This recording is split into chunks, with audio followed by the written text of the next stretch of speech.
Hey, it's Matt Pinfield. It's KLOS Noon Approved. My guests are two people that I think are absolutely incredible. Love these guys and love their new record. It's Ian Astbury and Billy Duffy from the Colts. And their brand new record is called Under the Midnight Sun. Just recently released. 8 great tracks. Guys, good to see you. Nice to see you, Matt. Always great to catch up with you guys. For a band that I've loved for so many years, it's gone on a part of, close to 4 decades or so. And I don't want to, but I think about that all the time. In one part or another. But this is your 11th studio album, and I want to talk to you about it because, can I ask you, was a lot of the writing of this record done during the pandemic? And I know you were both pretty close in that period to LA, but Billy, you've moved back to Manchester, like to your area where you're from, or central of England, right? I spend more time in England now. Yeah. Than I did, and I ended up there when the pandemic happened, so called. Yeah. I ended up there and stayed there for a year, so I managed to occupy myself by playing guitar and staying in a lot. Yeah. No, actually, I didn't. That's a lie. I was out all the time in England because nobody really, they called it a lockdown. Everybody was out. You could go outside. It wasn't like a big freak out. They're a bit more calm about it over in the UK, which I found quite appealing. Yeah, unlike New Zealand, where if you went out for a cigarette, they were chasing you with helicopters. You were hearing those crazy stories that were just insane. Anyway, but so let's talk about the record. And Ian, it feels like it's a concept record. These 8 songs, that it's a story. So can you talk to me about that? That's that's quite an ambiguous question there, Matt. Yeah. Can you go a bit deeper with that? Yeah. Is it a concept record? Yeah, Not it's really. I don't know. No, it's just of its time. It's kind of a document of what was happening and why we were writing it. Yeah. We were lucky in the sense that Billy and Tom Dougherty were in Los Angeles March 2020.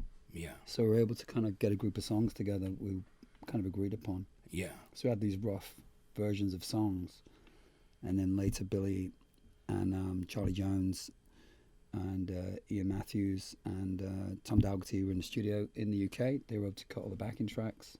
And then there was a little bit of virtual stuff going on. But it just kind of evolved throughout that entire period. A lot of the music was recorded in the UK.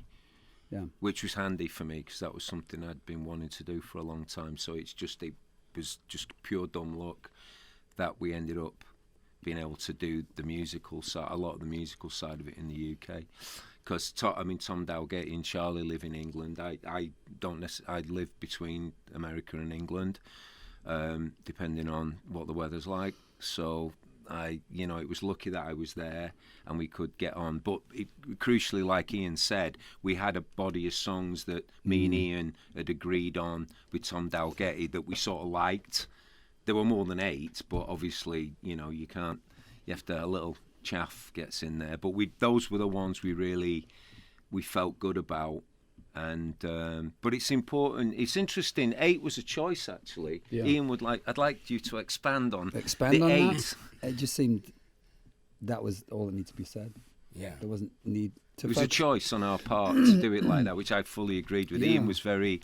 Yeah, I was pushing that. I was pushing it, and everybody expected me to disagree with him and go, "Oh no, we best give them lots of value for money." It was like, there's loads of great albums that when I grew up as a kid, and he had 8 songs, and that's all I ever wanted to hear. Quantity isn't always quality. I agree. And we're inundated with information on a daily basis now, so we thought actually maybe it's better to, really get behind 8 strong songs and put our best foot forward and not, 17 wouldn't have made it any better, I don't think. I think it's harder when you've got 17 songs to work on.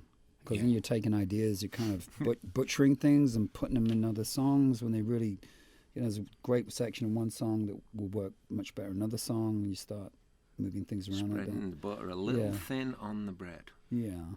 Right, because, there was that whole period with CDs where, people were... The format drove the artists. The format drove the artist, and then the industry, obviously, all of a sudden goes, oh, wow, we can get 40 tracks on this. And if we do extra, for Japan, there's another 30 tracks going there. So that was about economy. That wasn't about quality. Yeah. That was about marketing, as opposed to the original day when it was really about songwriting and that intimate connection with an audience, which I feel that that's what we kind of return to. I think that's good. You know, like I said, it was people would, you know, fill up 80 minutes on a disc because they could, and Correct. Perhaps they shouldn't have. Exactly. Yes. I thought the guy was the story about CDs that they could fit Beethoven's Ninth Symphony on a CD, on one CD. Yeah. So they determined the amount of information that could go on a CD based upon that classical piece. Because initially they were doing like classical releases, you know, Deutsche Grammophon and all those companies. Yeah, and to you For know, fidelity, to and sound. about fidelity, you know. Yeah. About actual fidelity, I don't know if anybody cares about fidelity anymore. Yeah. Because everyone listens to everything through their phone. So, but there's a lot, you know, with Tom Dalgarty, he's a really good engineer. I mean, he cares about the quality, the fidelity of the recording, the tones. I mean, dialing all that in, miking the drums, getting the right guitar tones. You know, it takes. You're not working with samples. Yeah. It's all kind of pre-recorded from somebody else's compositions. Yeah. You know. Well, I've always loved that about the band too. Is that Yeah. you guys? I mean, have always started with that basis of drums, bass, and guitar, and vocals. You know, in that way, and it's organic. It's Wood real. and metal. You know, which is cool. So, talk to me about "Give Me Mercy," the first single that you guys released. What would you like to know about it? Just I love it when people ask me questions like that. Tell me about it. Well, Put it on your more- record. Tell me about it. Ian, well, you know, I wanted to ask you more about lyrically about. You know me the better than that anyway. Yeah. Go on. Oh, I know. You and I've been. You know and I've me been friends intimately, forever. so we've been friends forever. So you can ask me straight up any question. Yeah.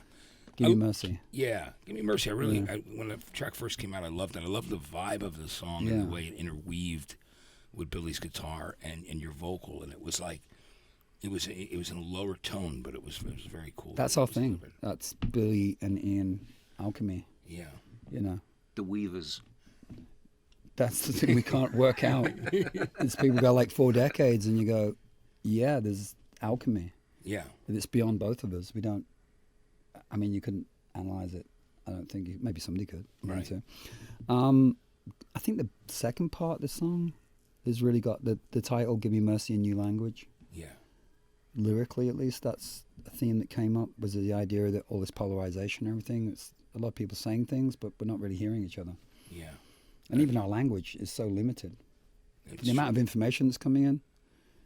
I mean, there's new words being made up every day. Hashtags. It's just people don't speak in, you know, in regular language anymore. It's evolving so quickly. Information and how we respond to that. So, this idea of a new language, which was probably something more to do with frequencies and intuitive, as opposed to looking at analytical data and then making a decision based upon some of these analytics, which again Billy was talking about.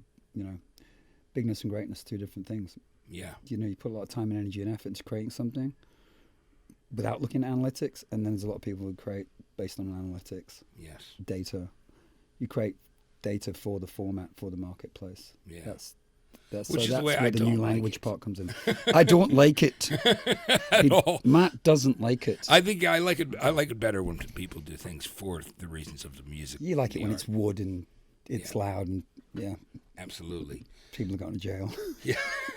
Well, so you know, I need to ask you about this. I mean, having so much at this point, there's so much great material as you look at what you guys have released throughout the years.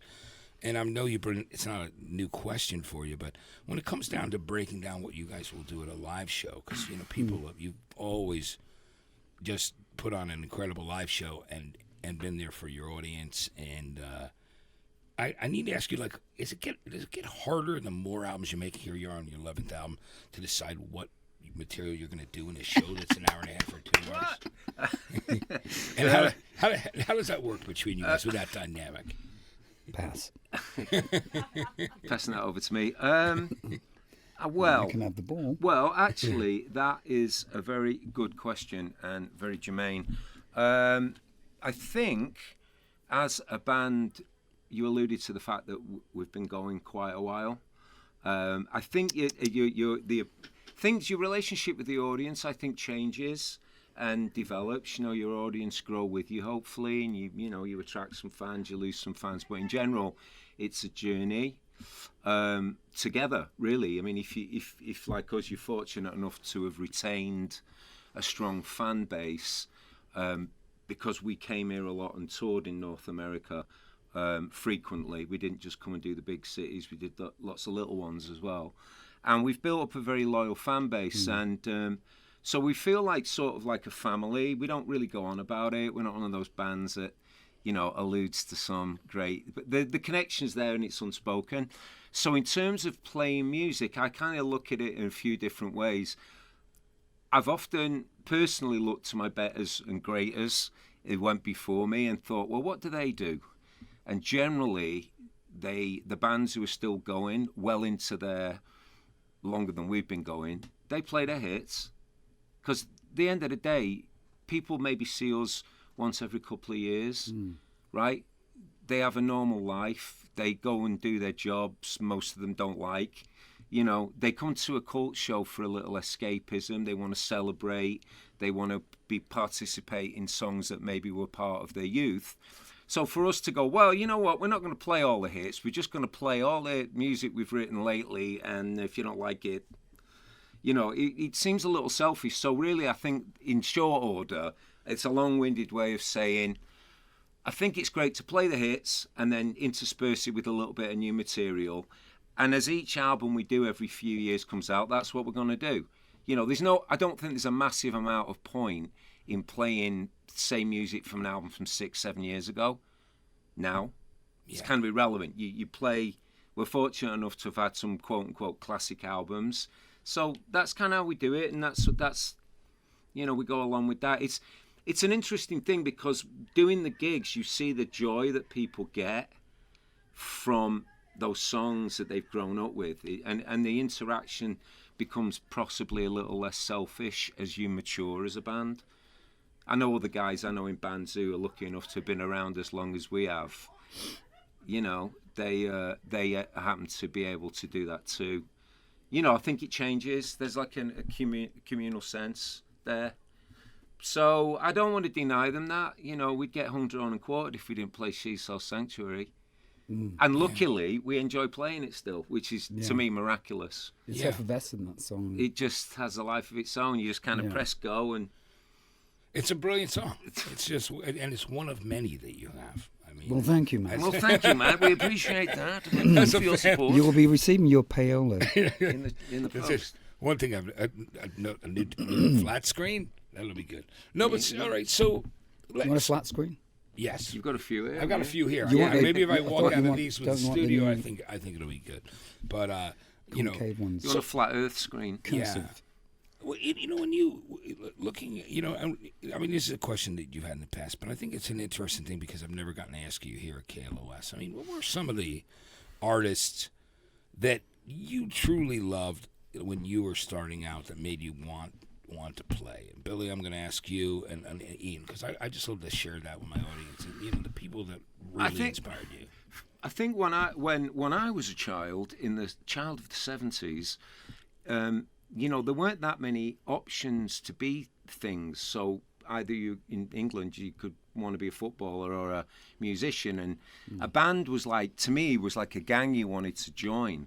So if your band was cool. So I kind of liked lots of 70s bands. I was a little bit of a musical snob. I tried to avoid the really obvious.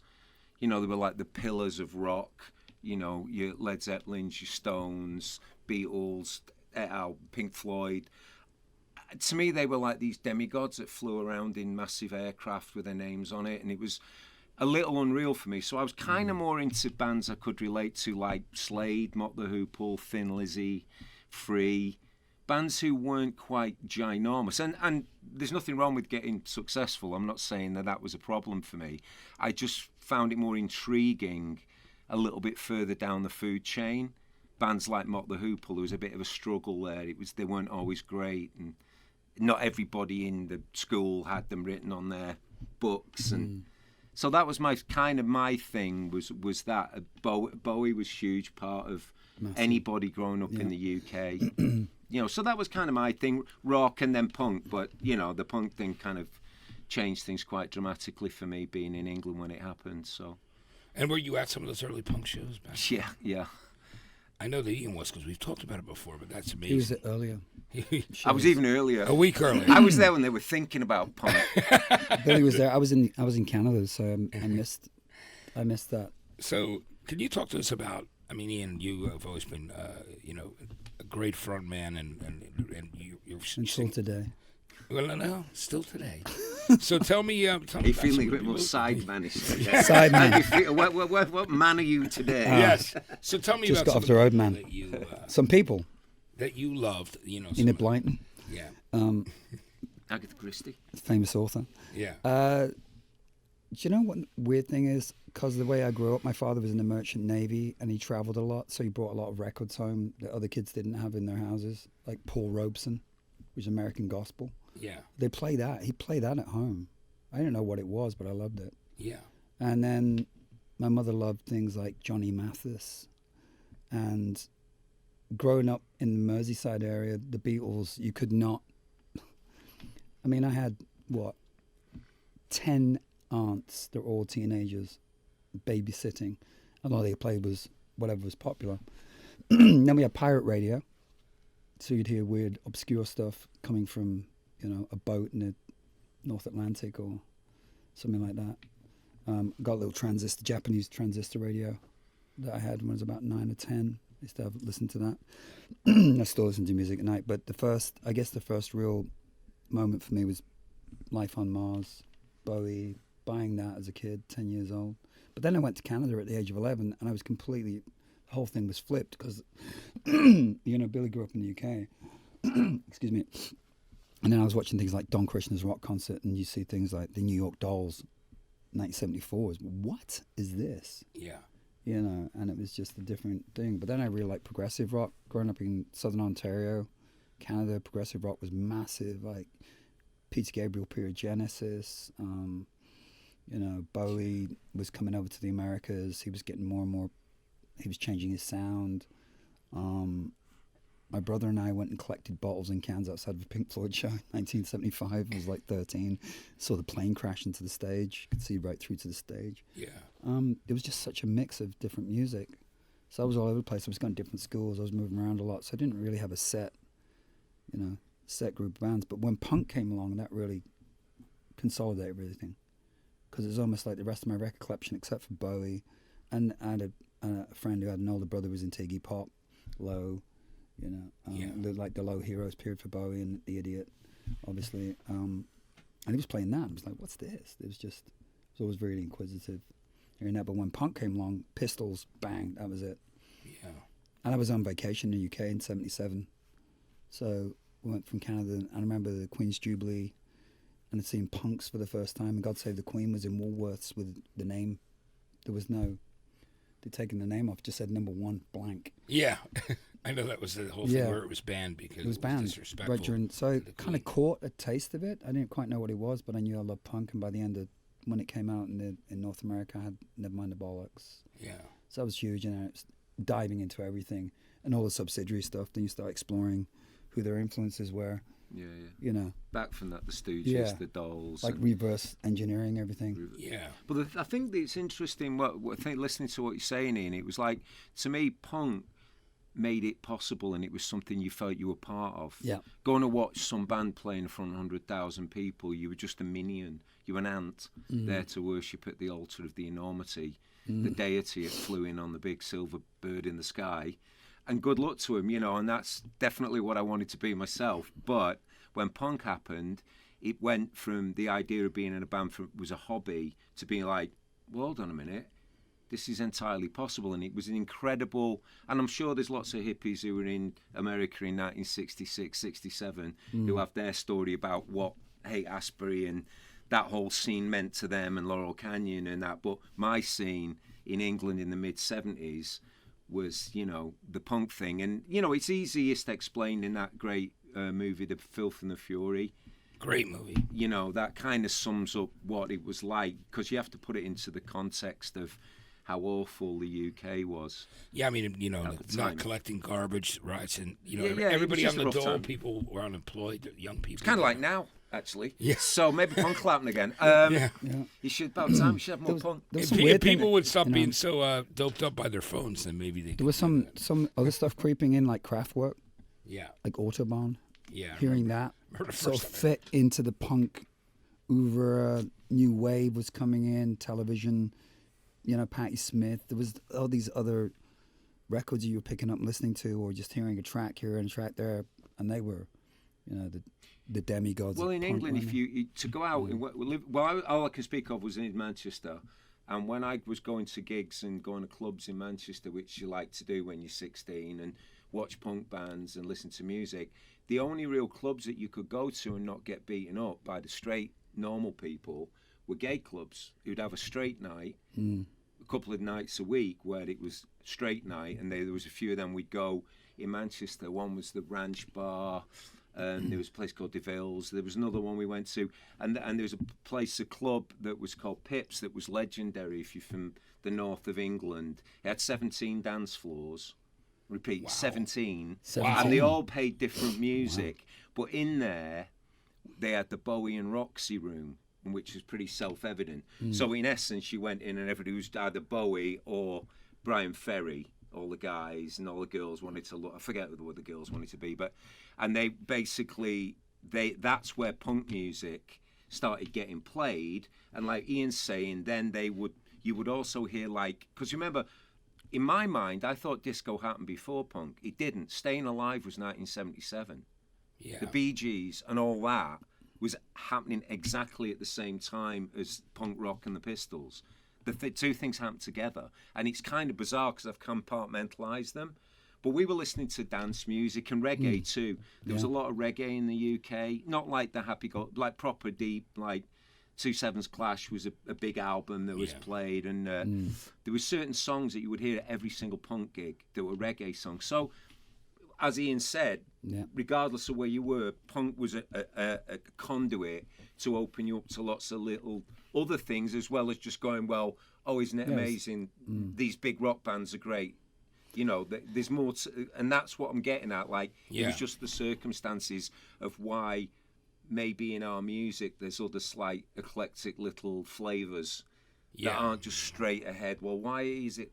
It's not one-dimensional. There's many facets, but we've always wanted to be a guitar-orientated rock band. That was our very simple creed back in the day. What do you want to do? Just want to do a rock band. Like, just be a guitar-orientated rock band. Yeah, and I like the diversity in this new record. I love it. Life Through Butterfly Heart song is really cool. Beautiful. I love the feel of that too. That it takes it in a different direction before Impermanence, and I mean, writing wise, I mean, we're at that point, I think, with ourselves where we just like give the songs a chance. Nobody's really particularly precious about, well, that has to be this and this has to be that.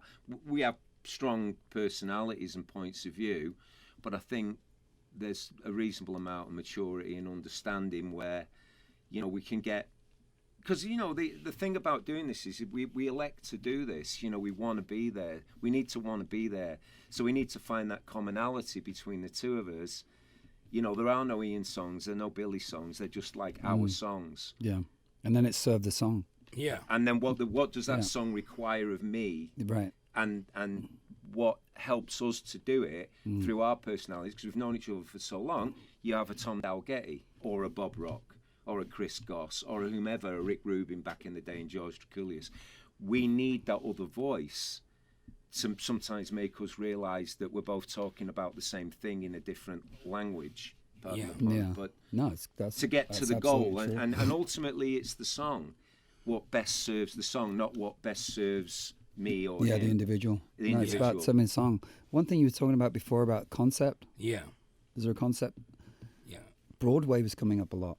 I used to live on 47th Street in New York.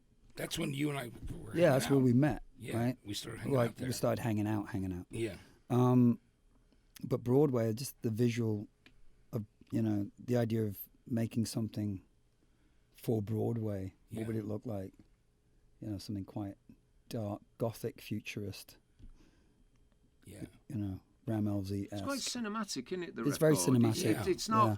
I think It's it not a translate small very well. record. No, No. It's broad, but I'd like to think it's not like heavy-handed. Yeah. You know, it's got some grace to it. You know, it Absolutely. doesn't clunk its way through Yeah. its existence, but it's visual. It's meant to be evocative and musically take you places if you allow it to. You know, it subtly though. You know, Yeah. breathe through yeah. it. It's a knife. It cuts right through all the information overload as well. Yeah. That's another thing about having 8 songs. Yeah. It is like a knife.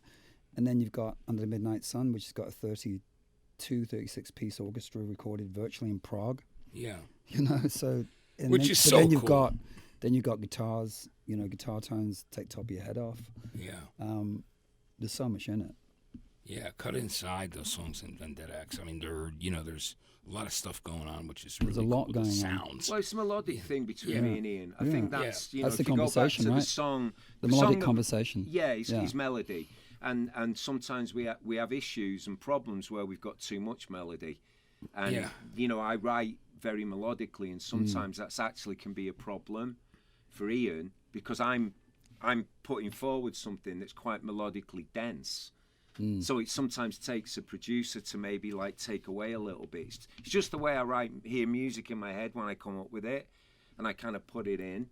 You know, if you listen to a lot of the cult songs that have been successful, well, even with the Rick Rubin stuff, you know, you listen to a lot of the choruses with the cult. Yeah. There's music and vocal intertwined, Yes. and they both need each other.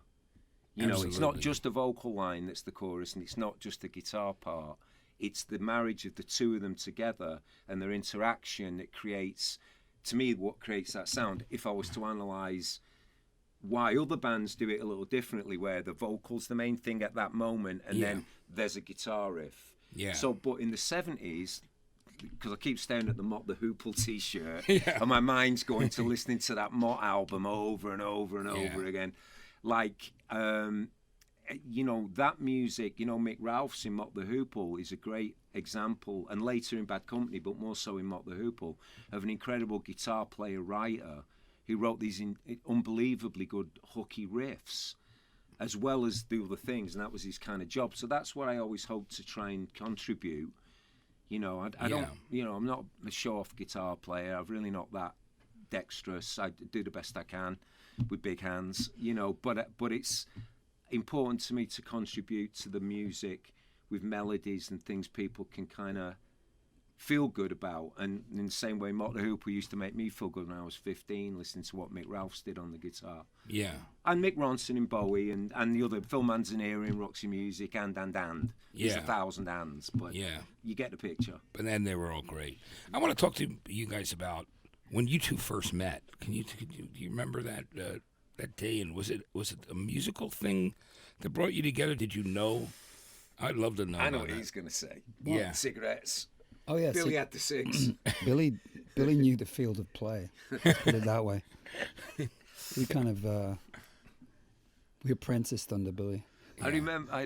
He was already well seasoned. Theatre of Hate.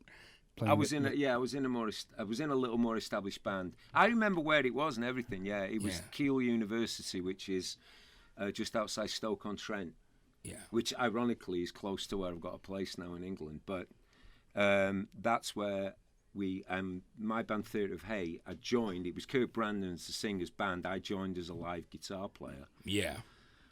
Not a lot of people know that Boy George pointed out Kirk Brandon to me in the club and said, "You look like you should be in his band." I didn't know the pair of them knew each other, or there was any history or any of that thing. Yeah. I just knew George because he worked in a clothes shop next to me in London, and he was a DJ. Yeah. And I think he had a bit of a soft spot for me when I was a young fellow. Yeah. But he pointed him out in a club called Down Knife for Dolphin in London. It was this guy with blonde hair, kind of just this amazing looking guy, and it was Kirk Brandon. He was really and I striking. literally walked up to him so George said, go and talk to him. So I walked over there and I went, "Are you looking?" And he gave me that look. Kirk, he knows Kirk, right?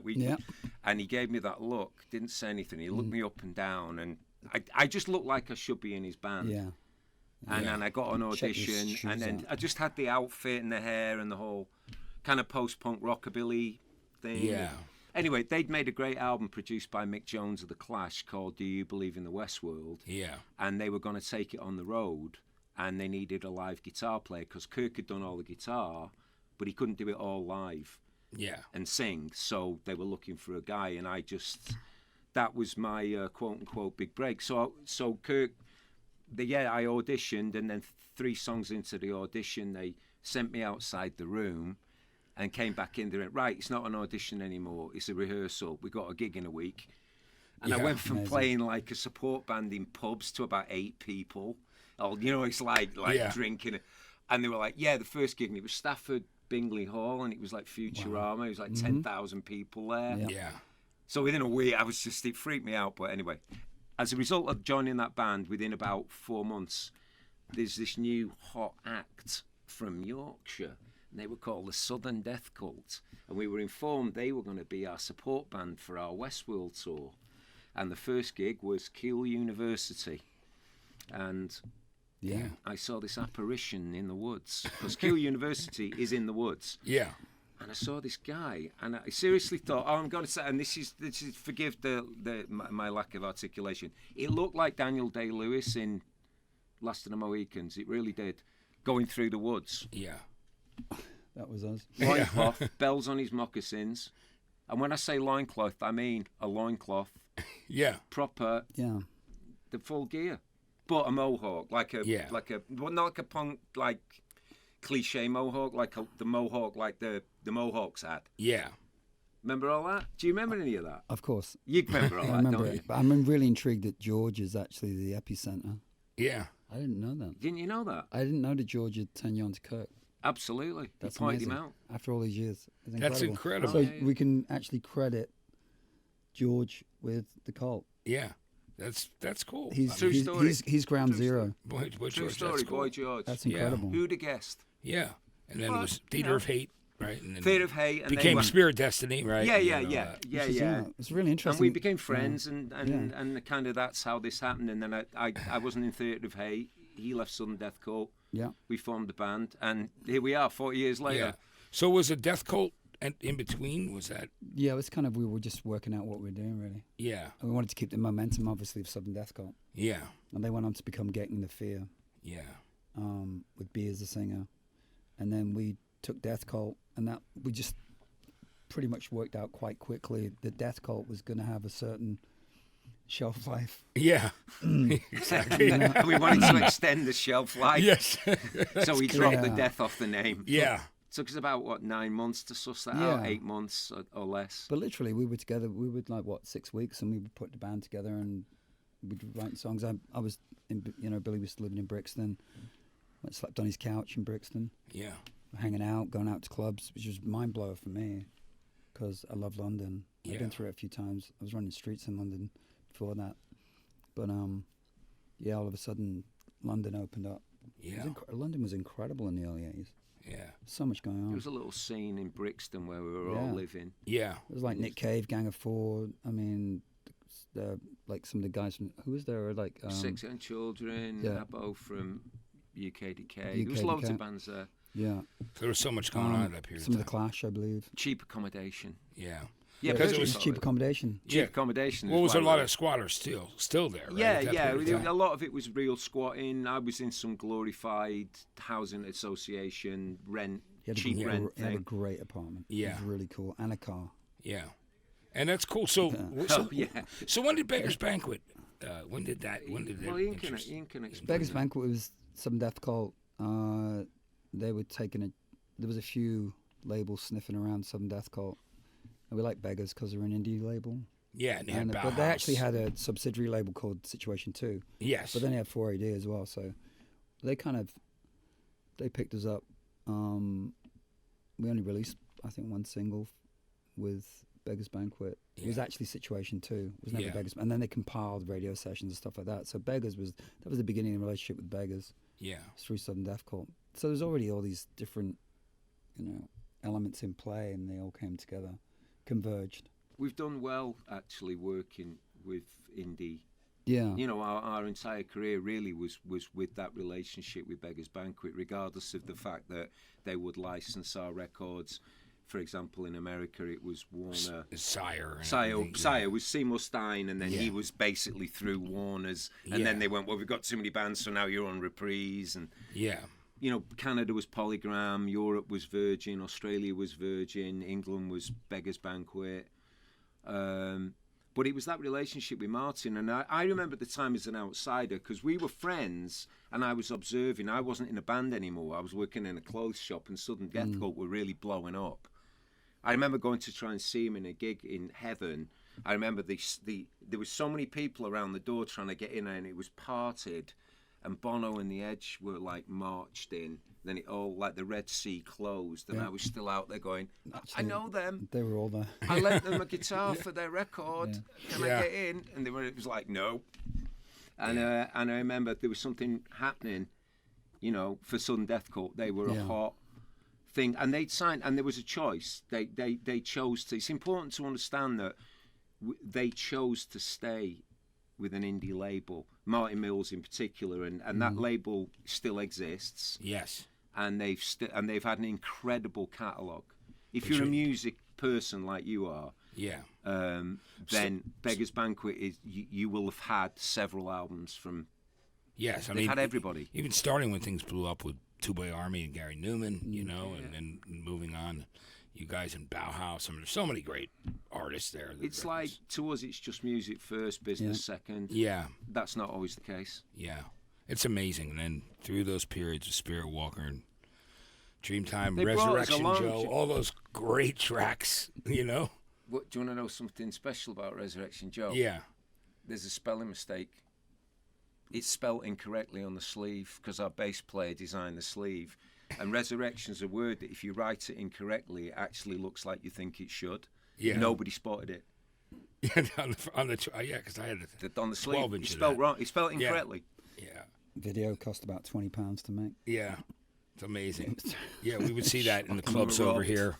We were robbed. In the clubs, you know, that are over here in the States. That was our first number one. Beggars allowed us to grow because there was a lot of pressure on me and him. Because he'd left.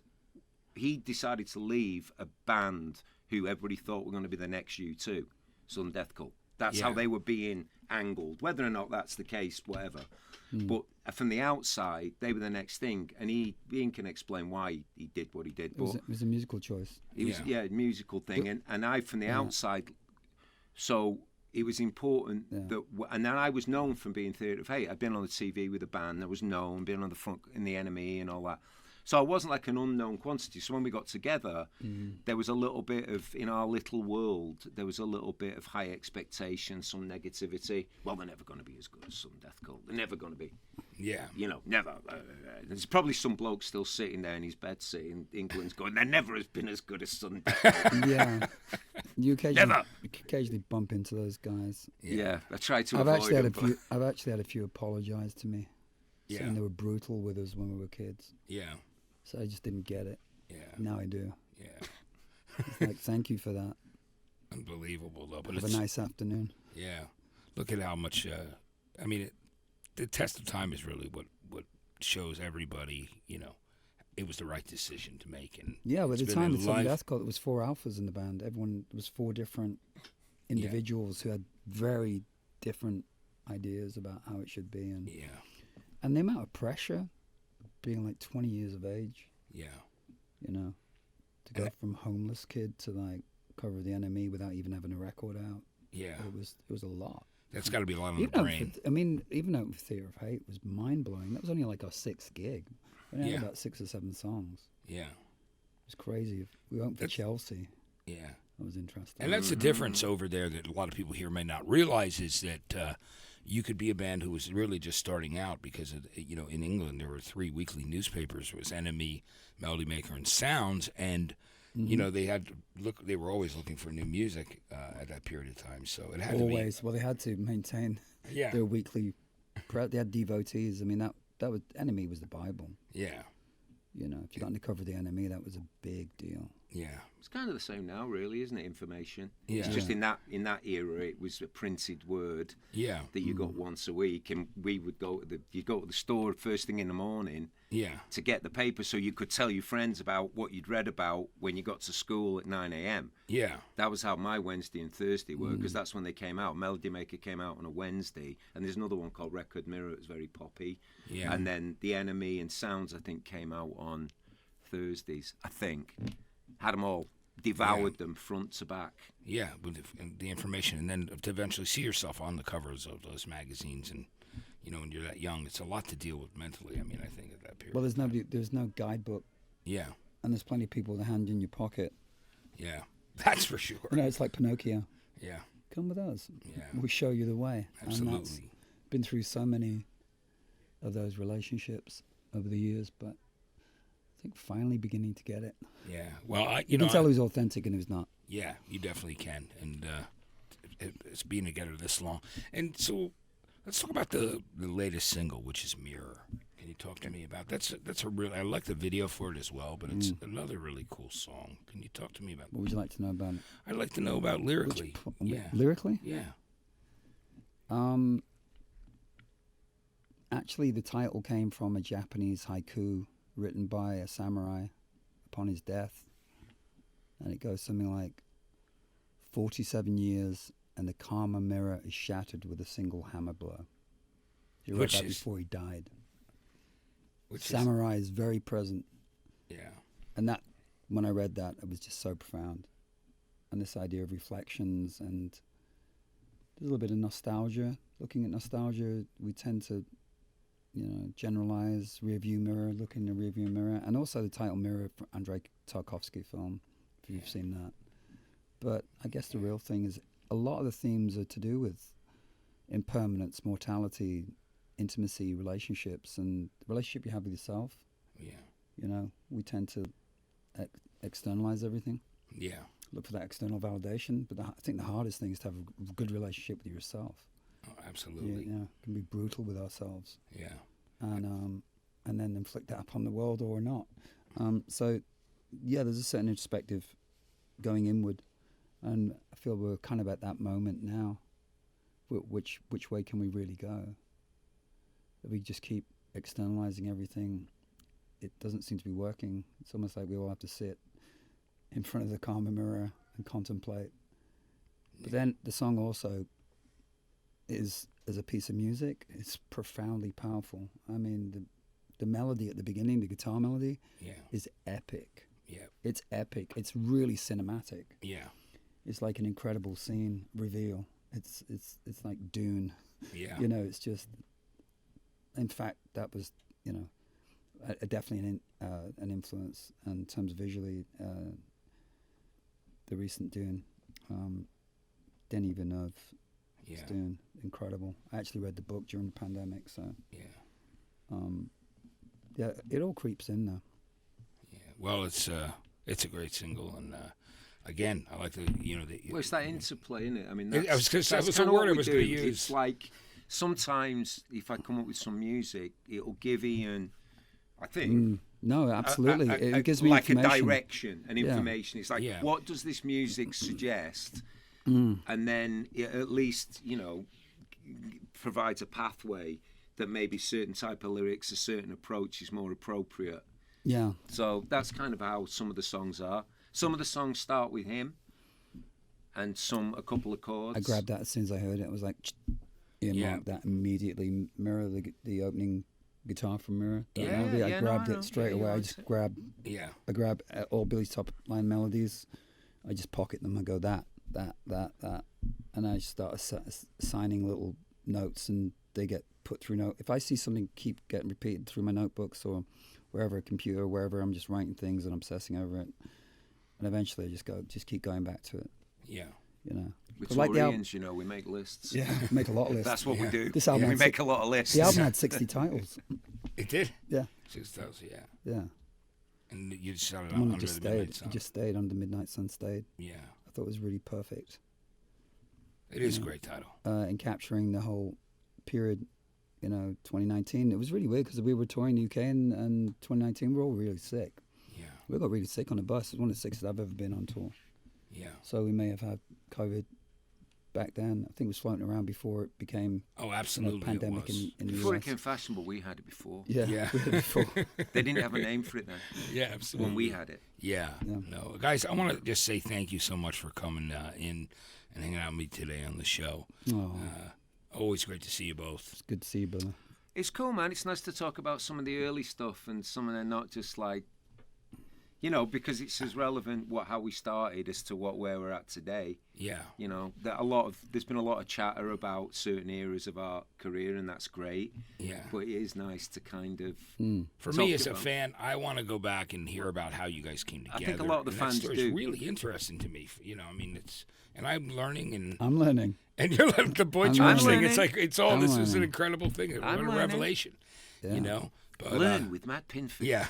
Guys, thanks so much Was for it coming. new and approved? Yes, that's with it. Matt New and Pinfield. approved with Matt Pinfield. And Ian Astbury and Billy Duffy of The Cult today. Thanks so much for checking us out. Don't forget the new album is Under the Midnight Sun. It is available now any way that you consume music. There is vinyl, CDs. There's a lot of different ways to get it. Vape. Right? And you can vape it. Yeah, and you can vape it as well. Yeah, you can rub it on in a liniment Yes, it can happen that in way. a non-addictive type way. It's in Okay. a bar. It's in Yes. a balm and a lotion. Okay. Guys, thank you so much again for being here today.